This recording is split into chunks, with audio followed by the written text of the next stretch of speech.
नमस्कार दर्शक बंधु आपण मानकु मो चैनल सिलीज ओडिया ब्लॉग को स्वागत जनावछि। आज मु आपण मानक पई नै आछि भेंडी रो एक नवा रेसिपी।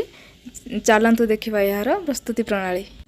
एथि पई आवश्यक सामग्री गुडिक हला भेंडी, पियाज, कंचा लंका। भेंडी, पियाज, लंका को छोट छोट करी काटी नबा।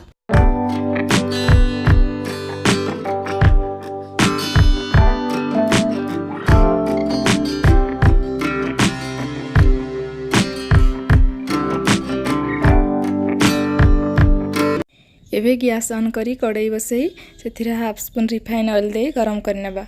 गरम हैला परे जीरा, कंचा लंका, पियाज, हळदी गुंड, धनिया गुंड, लूण दे फ्राई करनेबा।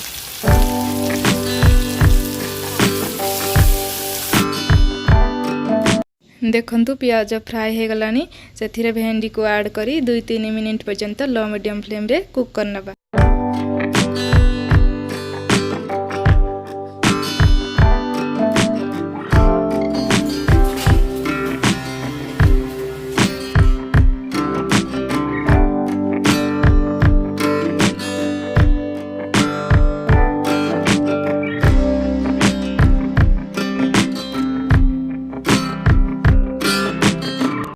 देखंतु भेंडी पियाजी प्रस्तुत हो गला। एबे याकू प्लेट को काढ़ी सर्व करे नवा। आशा करूछि आपण मानकु मोर आजिर रेसिपी भेंडी पियाजी टी भल लागिथिबो।